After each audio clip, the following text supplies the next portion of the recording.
Hello. Today we have Severin. He played Sky Strikers at the most recent YCS. How did it go? So I ended 7-1 day one, so like pretty good going into day two, and then day two I lost three matches to Imperial Order. So yeah, I'm Furtek, and this is my Sky Striker deck profile. So I played three Ray. Obviously, you can't play this deck without Ray. It is literally probably the best card in the deck. I played three Sky Striker Ace Rose. This is probably not standard for most people, but I did some math, which I will leave in the comments of this video. And I basically decided that playing three rows would be the correct number, as it gives you the most consistent deck, which for a long event, so 11 rounds of Swiss, is what you want. Basically, you will always want to be able to play the game, because if you don't see Rose or Ray or any way to get to your extra deck to summon your Sky Striker links, you basically just automatically lose that game. And then the actual best card in the deck, Engage. I'm really happy this card came back to one. This is the reason I'm playing this deck. Uh, I didn't really play it much when Sky Striker was good back in 2019, but like I don't know, I like the deck. It's like a good control deck, but it blinds second, which is what I'm doing with this build. Then one Hornet drones, and one reinforcement of the army.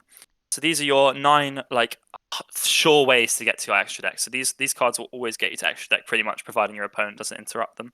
And that's what I wanted to go for. So you have 8 hard ways, so the 3 Ray, the 3 Rose, the Rotor, and the Hornet drones, and your engage is a soft way, so you can search other stuff if you already have it. So it's fine to draw 2. Was you getting Then lucky with seeing the engage or? actually no, I think I hard drew engage once or twice throughout 11 rounds of Swiss, and then I banished it off desires basically every time I activated it. Oh no. And then to make the deck more consistent, we played 2 Area Zero and 1 Terraforming. I actually don't like Area Zero 2 in the Blind Second build. I actually kind of wish I'd played 1 Mystic Mine and 1 Area Zero. As quite a lot of the time, I 2 of my games were lost to drawing 2 Area Zero and not being able to play, which is really sad. And then the other consistency card we play is multi-roll. I'd call these cards pseudo starters because if you open like Area Zero Terraforming or multi-roll Area Zero or Terraforming multi-roll, you get access to your extra deck some of the time. So multi-roll plus any one of these cards is extra deck access. And then like even if you open the Terraforming Area Zero, you have a chance to hit off of Area Zero and maybe get into Ray or Rose. And then I also played 3 Pot of Desires. This is the best and the worst card in the deck at the same time. I would not play this deck blind second, I don't think, without this card. I'm yet to try out Prosperity, but I just feel like if you're playing this deck, this card should be played at 3. It boosts your consistency by a lot, and you only have 2 cards you really don't want to banish, which are the Engage and the Multi-Roll, which unfortunately for me, a lot of the time, did just get banished off Desires this weekend, but I was still able to win games without them. Then for our other engine cards, we're playing 3 Widow Anchor. This is pretty standard, doesn't really need explaining. You know, you want to max out on this card as it's just like your best bit of interaction versus other decks. 2 Shark Cannon. This card is really good versus Drytron, really good versus Striker, really good versus Salamangreat and stuff like that. But it absolutely sucks versus Tri-Brigade because they just revolt the monsters back you summon. So it doesn't really do anything. So I usually sided one out game 2 versus Tri-Brigade, but I feel like I had to have 2 in my main deck because I was playing Desires and I always wanted to see one of it just because it's another name. And then we played 2 Afterburners. I did decided to not play Jamming Waves anywhere in this list as I felt like it would be subpar. Oh. I feel like it's if you're trying to out Imperial Order, they'll just chain the order.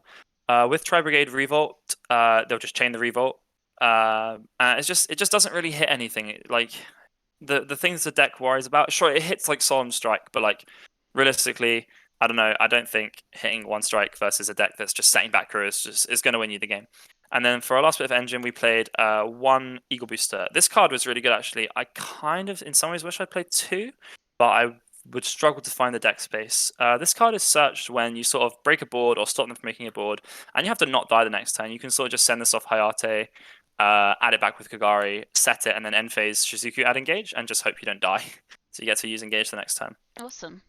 And then like the best bit of the deck, the reason the deck is actually playable, is the 15 hand traps I played. Wow.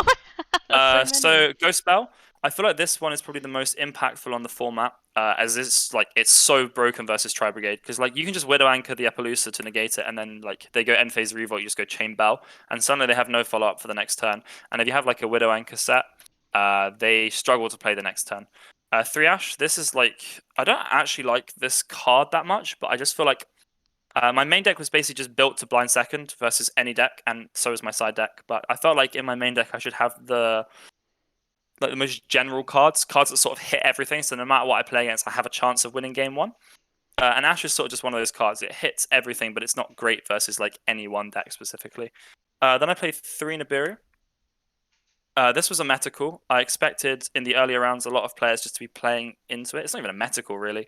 I was just expecting like bad players to play into this card, which quite a few players did. And as you get into the higher rounds, it becomes less and less impactful as players start playing around it, especially like after siding. So it basically came out every game to aside from versus like Salamangreat. Then I played 3 Effect Veiler. So I'm playing the Halqifibrax Selene Access Code combo in my extra deck. Therefore, I needed to play this card is it is the spellcaster you summon back from Selene, and you also use it to make Selene. And it's also just good versus a lot of decks at the moment. It's good versus Drytron. It's good versus. It's just generically good. And the same thing goes for Impermanence. I played Imperm over any other hand trap because it provides the same utility as Veiler, and it's also okay if they make you go first. It also provides a pseudo out to Imperial Order, which is nice. And then my last card in my deck was the Call by the Grave. This provides like similar utility to Ghost Bell, and if they make you go first, again, it's another one of those really good cards. And yeah, it actually came out quite a few times this weekend versus different decks. So that's it, 40 card main deck. I chose not to play Upstart as I played Cool by over it. Upstart loses to Droll, which already hurts this deck. And yeah, the 1,000 life points is relevant, as I will get into with the extra deck. So, extra deck, obviously, the 3 Kigari. Ignore my mismatching rarities. It makes me sad. Then we played 3 Shizuku. In my opinion, this is mandatory. This should always be played at free, especially in the blind second build, because you rely on it to search during the end phase. And a lot of people just hold Ash for this card versus this deck, so you have to have free. Then I played 2 Hayate. I was initially playing 3, and I tested the deck with 2. I tested the deck with 3, so I played about 100 games with 3 Hayate in about 4 days. I was just spamming games versus friends, remote duels, and playing DB. And the third Hayate, I think it may have come up once, and it never came up during the YCS. So I then played 1 Kaina. I feel like this card is good in certain situations. So it's good if they pop your link with access code, and you just summon this back and target access code, and it can't attack, which means you get to live until next turn. And also it's another attribute for access code talker, which is quite nice. And I played the 1 Zeke. This card came up so much. I'm honestly going to say this is the MVP of the extra deck. It just provides so much utility. Like if you still suffer with Widow Anchor, like you can use it to pop Area 0 to summon a guy from deck. Like it just provides so much for the deck, and it's a really good addition. The third Hayate was cut for the Nightmare Phoenix. This card came up twice. It was used once to out a Floodgate and once to Link Climb to make access code. And I'm glad I did cut the Hayate for it because it wasn't really needed. And then the other card was Ningetsu. These are like the 2 flex spots of the deck, I'll say. Ningetsu was really good. It came up loads actually to send my field spell to summon back to make access code and then to out their monster. Overall, it was just a really, really useful card, and I'm very, very glad I played it once again. And then, obviously, as I've said, the Halqifibrax, Selene, and access code for the OCK combo.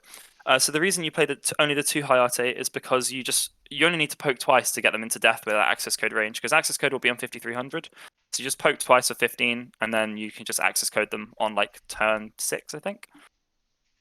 Awesome. Okay, for the side deck, I got my in the edge deck also mandatory parry token. Then for the side deck, I played 3 Cycle Reader.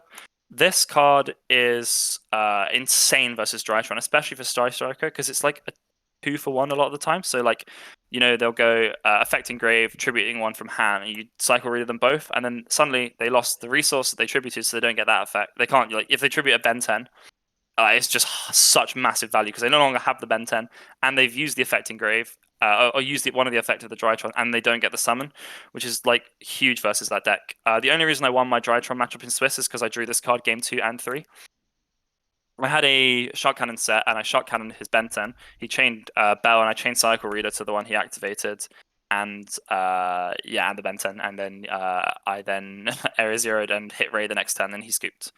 This card is just insane. I feel like Striker can't really play like floodgatey cards like Droll, as any good opponent will just pass and know you're not killing them the next turn, so it's kind of pointless to play it. Then I also played 3DD Crow. This was sided in, so these are my 6 cards to side in versus Drytron. for game 2 and 3. This card provided extra utility versus Salamangreat. It's insane in the mirror match because you can crow the one engage, you can crow the multi-roll, you can crow raise. It's just really strong. It's like it also doesn't lose to Eagle Booster. It's great versus Salamangreat. You can hit their traps, you can hit the Gazelle, you can hit Jack Jaguar, you can hit a Spinny that's used its effect. Like it just has so much utility.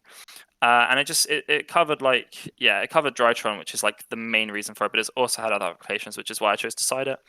And then my other hand trap that I played in the side deck was 3 Skullmeister.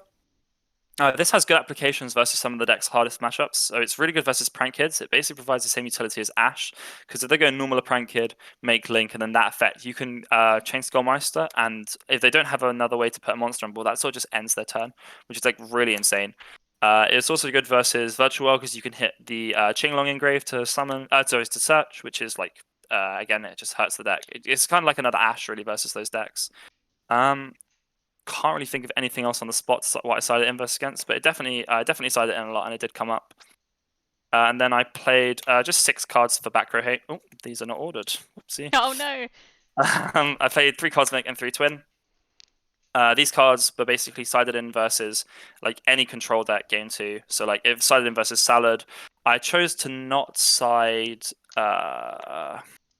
Twin versus my Sky Striker opponent, as I valued the extra card in hand more than the double pop.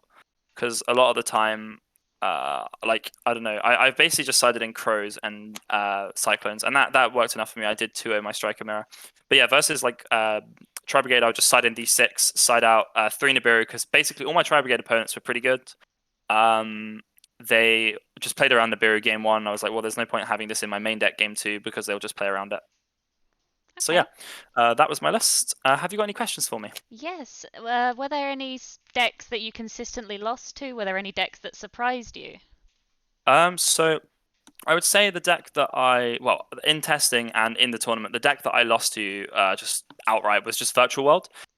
Because Shen Chuche is literally FTK versus Sky Striker, because you have to have like exactly a way to extra deck plus Shark Cannon plus Afterburner to out the Shen, and then you still have Chuche to deal with. So if you didn't draw Ray and those 2 other cards, you just lose, and you can't beat the deck because they just out resource you, and they just kill you on like if you make them go first, they kill you on turn 3.